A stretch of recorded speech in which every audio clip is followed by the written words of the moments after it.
है तो सुनो। मन मार करके बैठ गए।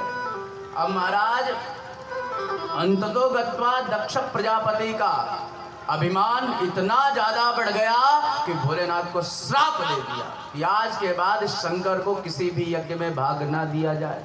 और जैसे ही श्राप दिया तुरंत नंदीश्वर खड़े हो गए। नंदीश्वर ने दक्ष प्रजापति को श्राप दे दिया, ए दक्ष, जब से तू पद पाया है मद में भर के हमारे भोलेनाथ के विरुद्ध बार बार अनलगर प्राप्त कर रहा है, जहाँ हम भी श्राप देते तुझे बकरी का अंश लग गया। जैसे नंदीश्वर ने श्राप दिया, वहां पर भृगु जी महाराज खड़े हो गए पुरोहित। उन्होंने कहा हम भी श्राप देते तुम शिवगढ़ पाखंडी हो जाओ। सारे शिवगढ़ खड़े हो गए। शिवगढ़ों ने भी कहा हम श्राप देते तेरे जैसे चाटुकार ब्राह्मण भिखमंगा हो जाए।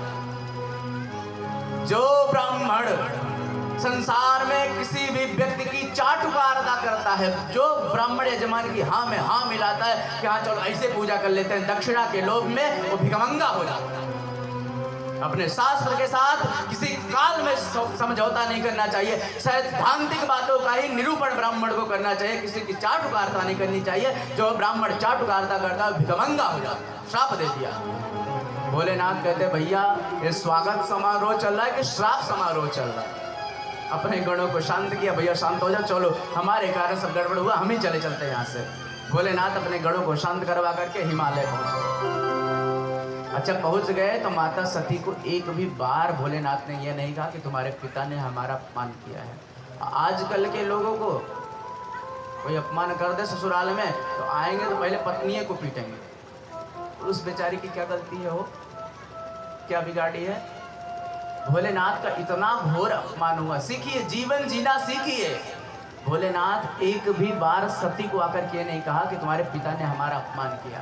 बड़े कष्ट में है भोलेनाथ, बड़ा दुख है उनको, पर एक बार भी अपशब्द नहीं कहा माता सती को। शांति से बैठे हैं, लेकिन मन में बड़ा दुख है। अच्छा दुख कैसे खत्म हो, दुख के निर्मूलन की व्यवस्था क्या है, दुख कैसे समाप्त हो सकता है? माता सीता वृक्ष के नीचे बैठी बैठी रो रही हैं, बड़ी दुखी थी, बहुत दिन से विलाप कर रही थी। लेकिन उसी समय हनुमान जी अशोक के वृक्ष पे आए और उन्होंने क्या किया? रामचंद्र गुण बरनई लागा,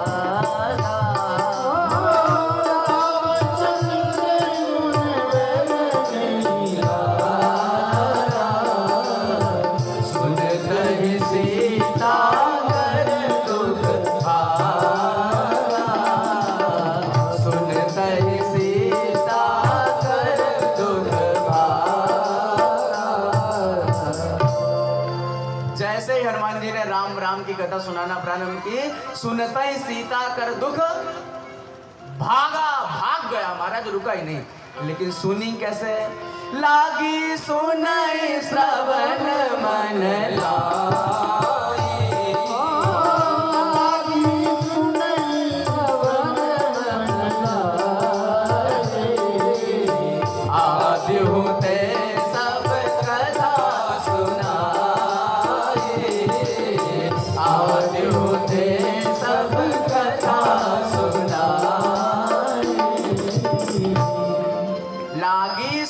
श्रवण मन लाई।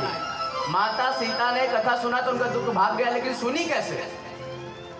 अपने कान को अपने मन में स्थापित कर लिया। प्रविष्टः कर्णरन्ध्रेण स्वानां भावसरोरुहम्। अपने कान को उठा करके अपने मन में स्थापित कर लिया, तब उनका दुख समाप्त हुआ। हम लोग इस कान से सुनते हैं, इससे निकाल देते हैं, और माता सीता इससे सुनी और यहाँ पर स्थापित कर ली, इसलिए दुख भाग गया। अब भोलेनाथ भी विचार कर रहे हैं क्या किया जाए, तो वो भी कथा सुनने के लिए जा रहे हैं। कथा में दुख की निवृत्ति होती है, इसलिए कथा सुनने जा रहे हैं। एक बार त्रेता जुग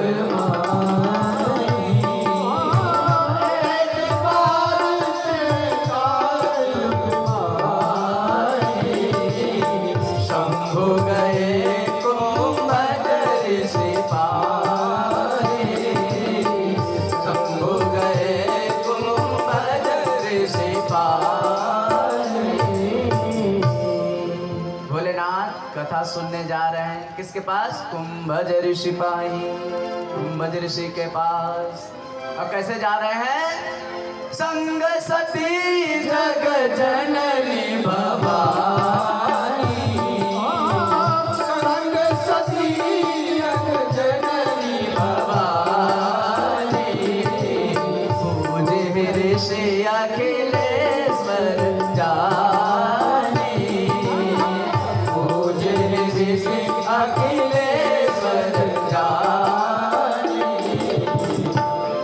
संग सती जग जननी भवानी। अकेले नहीं जा रहे हैं, माता के साथ जा रहे हैं। दाम्पत्य जब एक साथ बैठ करके कथा सुनता है तो उसका फल 1000 गुना बढ़ जाता है। तो कथा सुनने वाले की भी विशेषता हो जाती है।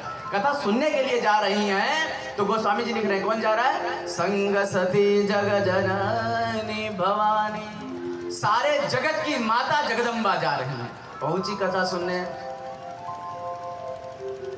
तो अगस्त जी ने स्वागत किया, पूजा किया। अखिलेश्वर जानी। अगस्त जी को लगा कि ये जगन्नाथ है, साक्षात महादेव हैं, तो उनकी पूजा करी, उनके चरण पखारे। और जहां अगस्त जी पैर धुलना प्रारंभ किए, सो माता भवानी को संदेह हो गया कि जो हमारा पैर धुल रहा है वो हमको कथा क्या सुनाएगा।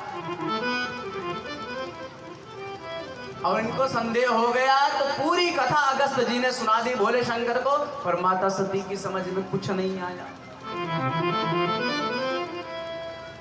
और जब पूरी कथा नहीं सुन पाई, जाने लगी, तो गोस्वामी जी ने लिख दिया, चलऊं भवन संग दक्ष कुमारी। कथा सुनने आई, कथा नहीं सुनी। तो कथा सुनने आई थी तो जगदम्बा कहे थे, और सुनी नहीं तो क्या कह रहे हैं? दक्ष कुमारी।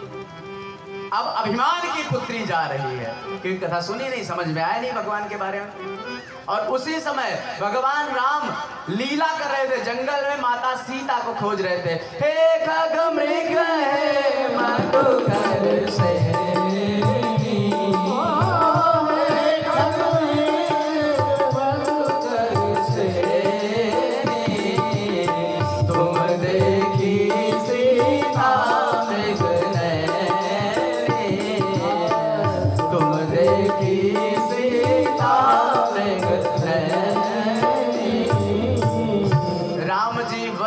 भटक रहे हैं और पशु पक्षियों से पूछ रहे हैं, हे भैया पक्षियों, आपने मेरी सीते को देखा है क्या? हे भैया वृक्षों, आपने मेरी सीते को देखा है क्या?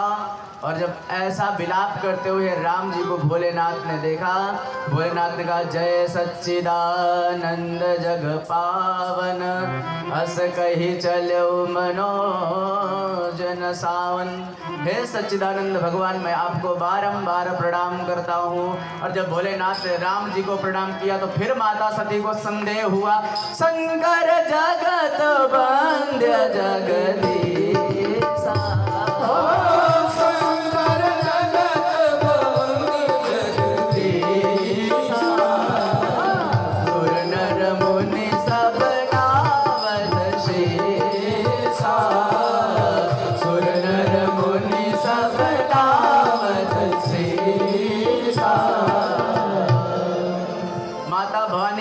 संदेह हुआ कि शंकर जगत वंद्य जगदीशा, भोलेनाथ की पूजा सारा विश्व करता है। और ते ही नृपसुतन की न परनामा, और वो भोलेनाथ राजा के 2 बच्चों को प्रणाम कर रहे हैं सच्चिदानंद कह करके, फिर संदेह हो गए।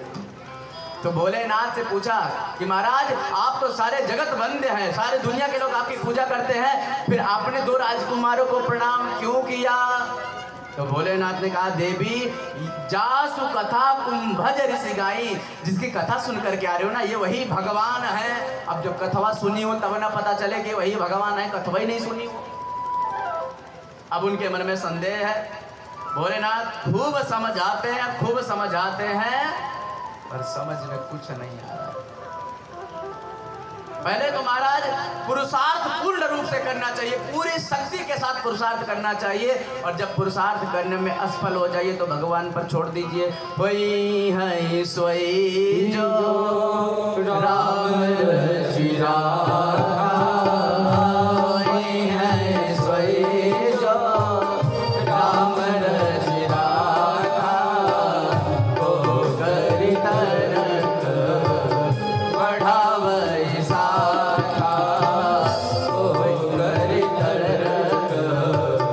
बढ़ावे सा। वही है सोई जो राम रच राखा। पहले तो पूर्ण पुरुषार्थ करिए, अपनी पूरी शक्ति लगा करके पुरुषार्थ करिए, पर जब ना हो तो